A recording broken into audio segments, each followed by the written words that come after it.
All right. What are we looking for when the Chiefs have the ball? Oh, man. Okay, first thing, well, I'm going to be staring at how much tape number 15 has on his leg. That's the number one thing. But I think this Chiefs team against the Bengals defense, so since 2021, 3 of the 4 worst rush defense games for the Bengals since 2021, 3 of them were against the Chiefs in their previous 3 matchups. The 2 last year and then week 13 this year. So as far as rush success rate, 2 of them above 60%, which is absurd in the run game. One of them, I think, was 66%. So 2/3 of their runs were being successful. I think all that is what I'm looking at for how much do the Chiefs lean into that? Does Andy Reid stay away from his worst intuitions, his worst habit of wanting to chuck it and throw a quick game and just keep chucking it? Oh, I got all these cool plays I want to run. Does he stay balanced? I think there was a game plan a couple of years ago against the Bills. I really want to say it was 2020.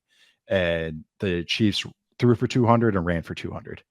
I think that's got to be their goal for this game as a way to control the clock, understand what Mahomes' situation is with his leg. He's still Mahomes, but the one big thing too is the Chiefs are fantastic running the ball from under center. Mahomes with his leg, that we all saw it last week. He's dragging that leg as he's trying to hand off the ball in the outside zone. But the Chiefs are second in success rate running the ball from under center. They're 27th in shotgun runs. That is huge. That is so, I mean, that is just, it doesn't matter what the numbers are. And that is what I'm curious is, is Mahomes good enough to run the under center runs? And if not, these shotgun runs, are they able to just find the runs that work against this Bengals defense? They did the previous games, but can they do it with a defense with Lou Anarumo that's going to be keying in on that? So that's something I'm going to be looking for more than anything else. The under center run part of this is huge. I was looking at the under center play action numbers. This season, the Chiefs have 37 attempts on under center play action. They've gone for 531 yards. That is a chill 14.35 yards per attempt on under center play action.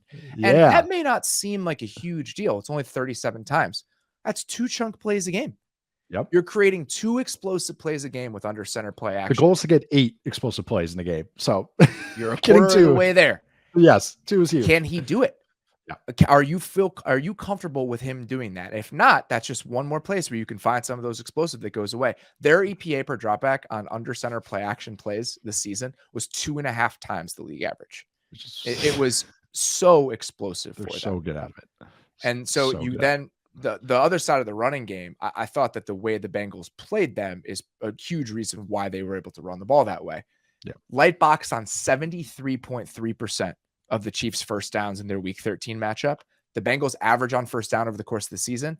They present a light box on 41.6% of first downs. So think about that gap, and that's how they play Kansas City. The Chiefs averaged 3.08 yards before contact per rush in this game in week 13. And you could feel that when you were watching it. And I think another reason for that is that the Chiefs still lined up in a ton of their heavy personnel in this game. Almost half their snaps, they lined up with multiple tight ends on the field. The Bengals did not play base against it, except for like short yardage and goal line. They played nickel even to 13 personnel. Do they do that in a game where the running game might have more importance because of the way the quarterback is physically? So those are just all of the different questions. It's the, if you know that I know that you know aspect to this with Anarumo and how the game plan gets shaped because of what Mahomes might be capable of physically.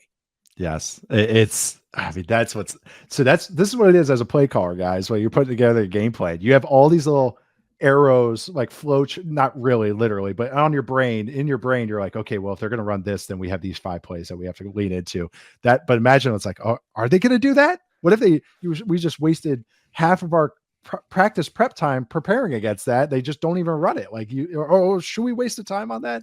But the heavier personnel thing matters so much. They're using Fortson throughout the year. The Chiefs were as their 3rd tight end, and now they have Blake Bell back. Fortson's a kind of a fun little project guy, more of an athlete, and Blake Bell is, he was a project and converted quarterback, he's the belldozer. He's a good blocker. It's helped their run game even more when they're in these heavier personnel looks. He was hurt for most of the year, came back late in the year. They had 7 snaps out of 13 personnel in week 13, went for 3 first downs, 2 15-yard gains. So good chunks. Last year in their 2 games, they only did it 3 times, 13 personnel.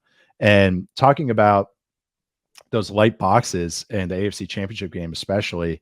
And that's why the Chiefs fell apart in the second half. And I really do think it led to a lot of the changes that the Chiefs offense did this offseason. I don't know if I saved the Twitch stream, but I broke down the Twitch stream of this game, and watching it was it's really fascinating to watch the flow of it, because they're blowing the doors off of them early in the game. I think they have like 3 scores going into the half. And in the second half, that's when the Bengals went, we're just going to drop 8. We're dropping 8. You're not handing the ball off. You're going to just keep doing quick game and RPOs. And guess what? We'll flood the lanes, and we're going to dare you to run the ball, even though you have a lead. And it broke Mahomes' brain. It broke the Chiefs' brain. They kept running their stick RPOs. Tyreek Hill was useless because he's just like, you can't find the voided area. The whole offense fell apart. And I really do think that this offseason, they're like, okay, enough of that. Enough of spreading it out. We still have it, but we're not calling it 15 times a game. We're going to call it 3 times. And I think it's helped the whole offense being more of a straight run game, a straight play action game, and a straight drop back pass game. A traditional missionary offense, I think, has really helped. But I really do think that game was a light bulb and a catalyst for so many of these Chiefs changes. I wouldn't go as far as say it was because that resulted in the Tyreek Hill trade, but I think maybe more some comfort level of losing him and going with more B-level receiver talent and more of a using personnel and formations better than what they were doing. I think they resorted to hitting easy buttons so much last year. Hey, everyone's running cover 2 against us. We'll just do a stick RPO and we'll have Mahomes hit 7 yards a pop. And I think now they're like, okay, we can't do that. So we have to find different answers. And it's been beneficial for them. We saw a couple drop 8 in the week 13 game, not that often, but they were running a lot of just funky coverages on the back end in the same way that we've come to expect from the Bengals. The result of that was that Mahomes held onto the ball in week 13 longer on average than he did in any other game this season. That's crazy. His time to throw in that game was 3.1 seconds. And you felt that when you were watching. The amount of creation and play extension that he was having to do because guys weren't immediately open. That's what I'm most worried about. Imagining a guy with a high ankle sprain playing the way that Mahomes did the last time these two teams faced each other is very hard to do. Yes. So if they're going to put that much onus on him and they're going to make it that hard with shutting stuff down on the back end and he has to go into creation mode, is he capable of doing that? And even one step further, they were not afraid to blitz him on 3rd and 4th down in week 13. They did it a bunch. Yes. They gashed them multiple times.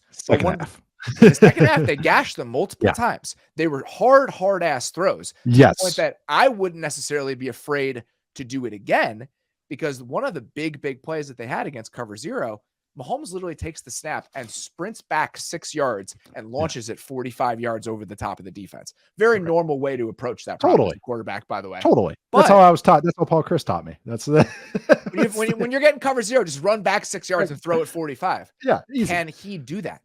Right. If you're sending extra body, I think the conventional wisdom would be, well, you don't have to worry about blitzing because he can't move. Well, do you blitz him because he can't move? Because he can't get into that creation mode, are you comfortable bringing some pressure the way you did on 3rd down last game? And are you comfortable playing man coverage because you're not as concerned about him scrambling in those situations? So I think these are all the questions that Big Lou's got to be asking himself here as he's thinking about what seasoning to throw on this thing. Well, and that's the thing too. It's blitzes, true 5-man blitzes, not simulated pressures. And that I want to make that distinction because the Bills against the Bills last week, the Bengals did blitz, but they brought, I would say, a half dozen simulated pressures. I want to say it was 5 simulated pressures, and very, very successful ones. Von Bell got a sack. Mike Hilton almost got the strip sack, all that stuff. And why that is a big distinction is the Chiefs' offensive line and protection plan is way better than the Bills. And simulated pressures take advantage of quarterbacks that don't know what the F is going on and offensive lines that don't know what's going on. That's what it takes advantage of more than anything. Chiefs are pretty good at sorting that out. Bengals didn't bring any simulated. I think maybe 1. I think it was 0 or 1. I had 1 in my notes. I think it was 1. Yeah. And their week 13 game. So it's not something I think they lean to as much. But I think that's a great point. And last game, it's one of my favorite sequences of plays was 3rd and 4th down in week 13 between this Chiefs offense and Bengals defense. It was pressure. until I think they stopped him on the first 3. There's a batted ball in the red zone, a missed throw to like a wheel to Kelsey, and I think they got a 4th down barely to Juju Smith-Schuster. And then in the second half, whip route when they triple teamed Kelsey, which spoilers is probably going to happen again. But then in the second half, it was that cover 0, the one you're bringing up, another cover 0 where Mahomes hit a sail route to MVS. Yep. And then the coup de grace of Sweet Lou was that final 3rd down where he dropped 8 and showed the blitz and dropped 8. And it was just brilliant, absolutely brilliant, because it just messed with the whole trope of the game into dropping 8 and mess with Mahomes, mess with Orlando Brown, because Orlando Brown was oversetting, all that stuff. So dropping 8 could be interesting too, because Mahomes, if he doesn't get rid of the ball, goes into creation mode. That's kind of the standard quarterback answer against drop 8. One and done, okay, creation mode. So Mahomes doesn't have that in his bag this game. So I think that's going to be really, really interesting.